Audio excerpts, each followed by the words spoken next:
रांची के main road में 10 जून को हुई घटना के बाद कई इलाकों में धारा 144 लागू की गई थी।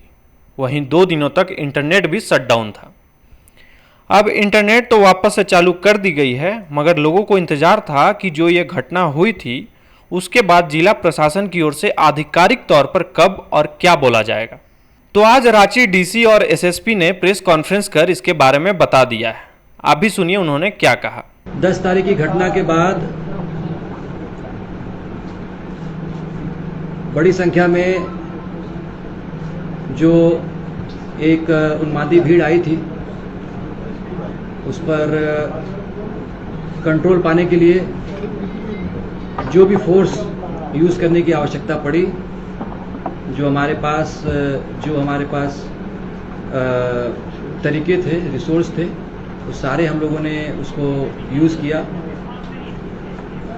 इनफैक्ट कुछ दिन पहले से लगातार पेट्रोलिंग किया जा रहा था, वो सब चीज़ें। उसके बाद 10 तारीख को दोपहर में क्या हुआ सबको पता है, और 3 बजे, साढ़े 3 बजे के बाद ये जो है घटना काफ़ी पीक एक भयावह रूप ले ली। उसके बाद प्रशासन के द्वारा जो मिनिमम फोर्स यूज़ करने के साथ ताकि भीड़ को नियंत्रण किया सके, वो हम लोग फोर्स यूज़ किया गया।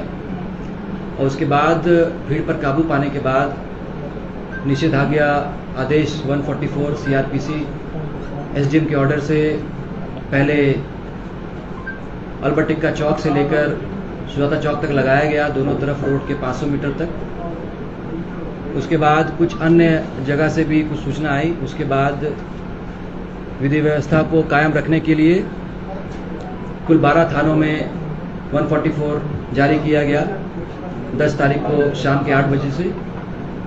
इसी बीच इंटरनेट सेवा को भी सस्पेंड किया गया 10 तारीख को शाम के 7 बजे से लेकर 11 तारीख के सुबह 6 बजे तक, और उसके बाद फर्दर उसको 11 तारीख को सुबह 6 बजे से लेकर 12 तारीख को सुबह 6 बजे तक एक्सटेंड किया गया। इसी बीच फोर्स और भी जगह से डिप्लॉय किए गए, और जब चीज़ें थोड़ी सामान्य होने लगी तब इंटरनेट सेवा को आज सुबह 4 बजे से उसको बहाल किया गया है।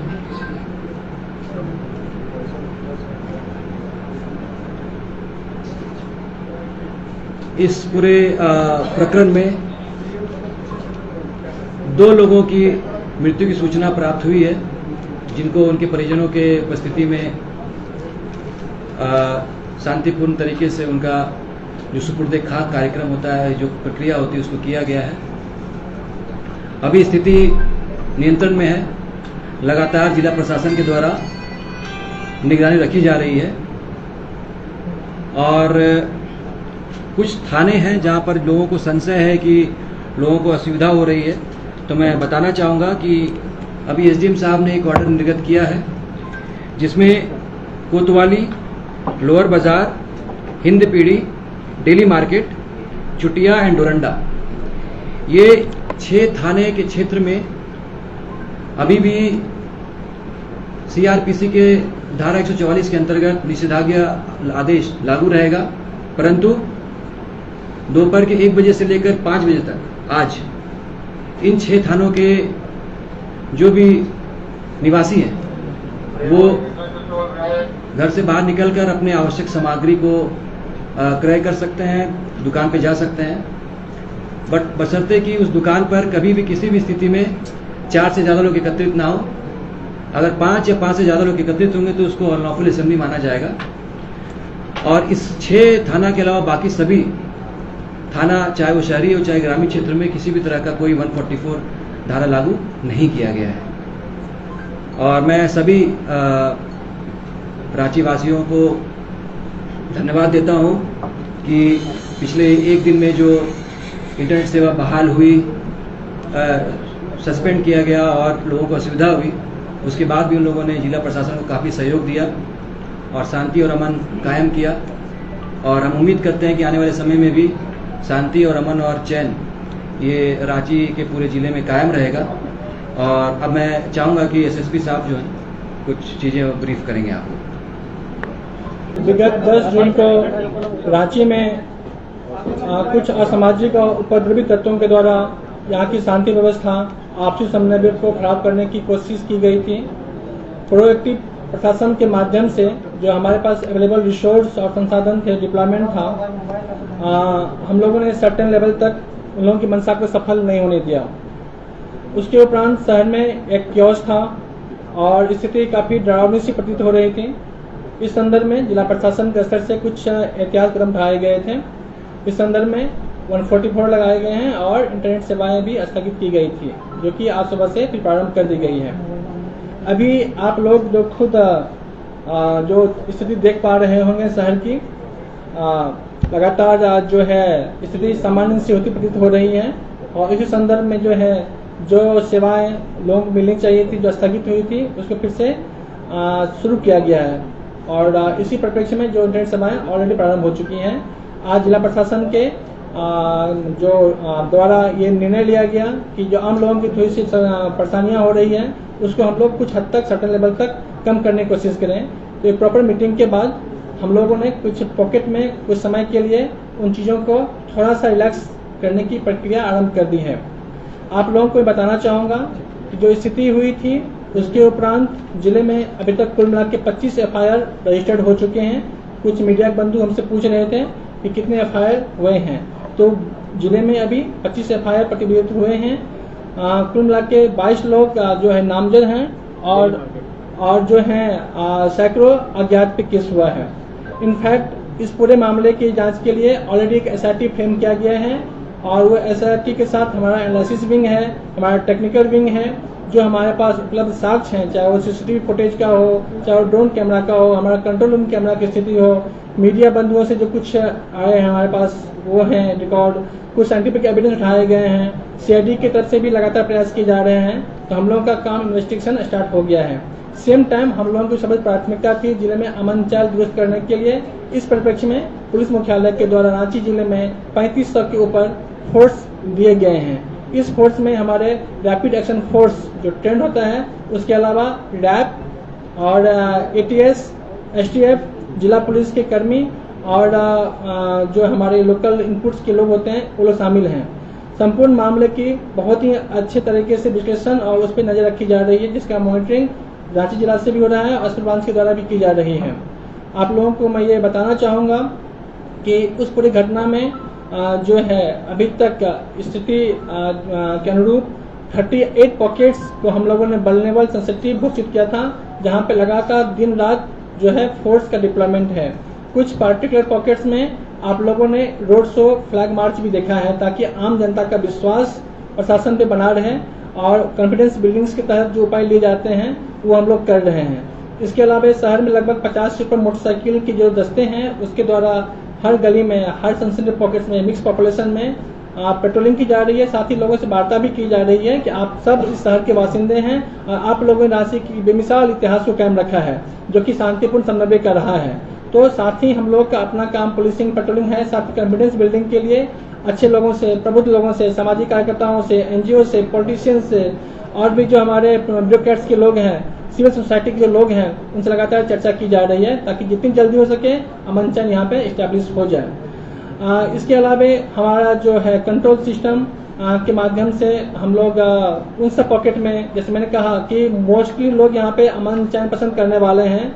और उस दिन की जो बातें थी, उस दिन भी जो यहाँ के प्रबुद्ध लोग थे, जो जानकार हैं, अच्छे संगठन हैं, किसी भी संगठन के द्वारा, किसी भी लोगों के द्वारा इस चीज का शायद जो मेरे पास इन्फॉर्मेशन है, जो हम लोगों ने बात किया था, उस संदर्भ में उन लोगों से परामर्श नहीं किया गया था या उनकी अनुमति नहीं ली गई थी।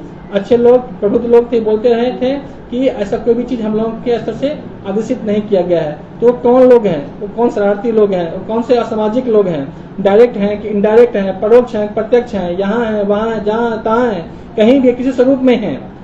हमारा जो इन्वेस्टिगेशन विंग है, जो एनालिसिस विंग है, हम लोग साक्ष्य के आधार पर बात करेंगे और साक्ष्य के आधार पे हम लोग जो भी दोषी होंगे उस पर कठोर से कठोर कार्रवाई सुनिश्चित करेंगे। बट एक चीज मैं आप लोग बात बताना चाहूंगा कि जो निर्दोष लोग हैं उस पर हम लोग कोई भी आंच भी नहीं आने देंगे।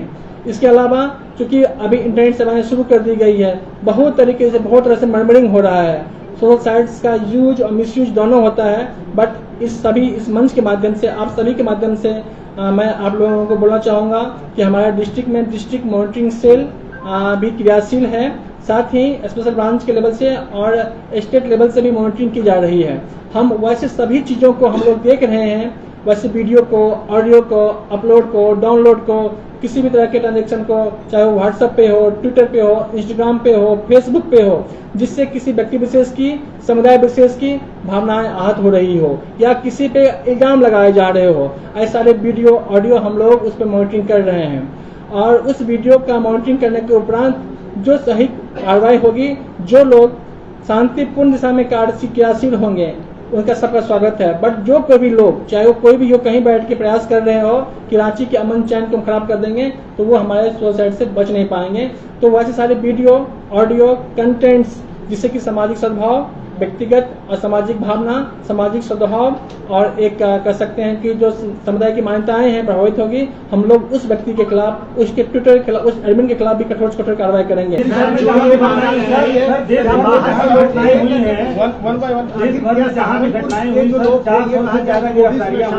प्लीज एक एक करके जवाब दीजिए, मैं 10 क्वेश्चन लूंगा। सहारनपुर में जो लोग दंगे के मास्टरमाइंड माने जा रहे हैं, कहा जा रहा है उनकी भी इसमें भूमिका थी। जो पोस्टर शायद इससे पूर्व मैं रास्ते पे आपको मैंने ब्रीफ किया था कि हम लोग इन्वेस्टिगेशन कर रहे हैं। इन्वेस्टिगेशन स्टार्ट हुआ है, इन नहीं हुआ है। मैंने आपको ये भी कहा, हम जो कुछ भी कहेंगे, जो कुछ बोलेंगे, वो साक्ष्य आधारित होगा। फिर मैं एक चीज बता दिया, जो ऑलरेडी बोल चुका हूँ बिना क्वेश्चन आए, कि इन्वेस्टिगेशन में जो लोग भी दोषी पाए जाएंगे, वो कहीं के भी हो, किसी स्वरूप में हो, डायरेक्ट हो, इनडायरेक्ट हो, हम उसको छोड़ेंगे नहीं।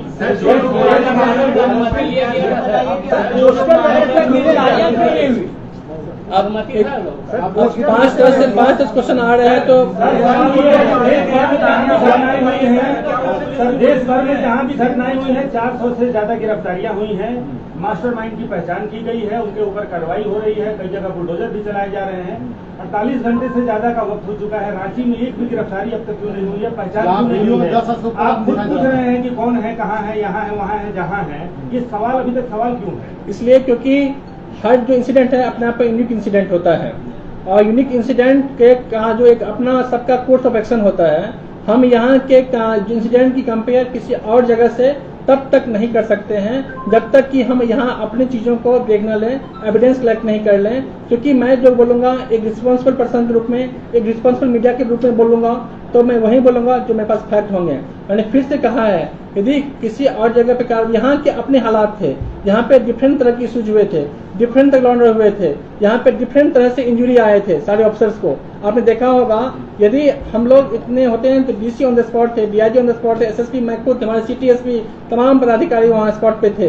तो हमारे इंसिडेंट अलग थे और इंसिडेंट से, हमारे हालात अलग थे, हमारी प्राथमिकताएं अलग हैं। बस इन्वेस्टिगेशन में जो मैं आप लोगों को बता चुका हूँ, जो निष्पक्ष इन्वेस्टिगेशन होगा, साक्ष्य आधारित होगा, वो निश्चित रूप से होगा।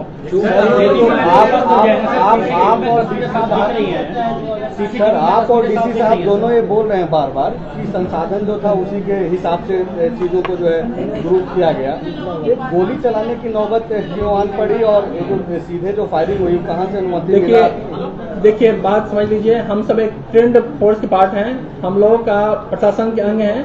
हम सब लोगों को एक प्रॉपर ट्रेनिंग दी जाती है, कब कहाँ किस मोड पे क्या एक्शन लेना है, नहीं लेना है, ये हम लोगों का एक जो सिखाई होती है, जो हम लोग नॉर्म्स होती है, जो अंडरस्टैंडिंग है, जो परिस्थितियों का आकलन है, जो एक थर्ड पर्सन रूप में नहीं की जाती है। ठीक है, तो इसका एनालिसिस, इंटरप्रिटेशन यहाँ पे बैठ के हम नहीं कर सकते हैं। क्यों कैसी नौबत आ गई, जब इस पे आप समीक्षा करेंगे, आप भी बहुत अच्छे मीडिया में हैं, आपने भी बहुत सारे चीज देखे होंगे, समझे होंगे, जाने होंगे, और हम लोग का एक्शन कितना सही था, कितना लॉजिकल था, कितना जस्टिफाइड था, इस पे अब हम कुछ बोलना मेरा उचित नहीं होगा कि मैटर बीइंग इन्वेस्टिगेटेड नाउ।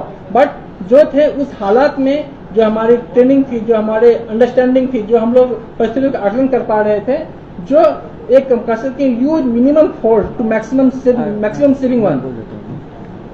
देखिए, इसमें जब भी कोई भीड़ को अनलॉफुल असेंबली डिक्लेयर किया जाता है तो एक एसओपी है, स्टैंडर्ड ऑपरेटिंग प्रोसेस होता है।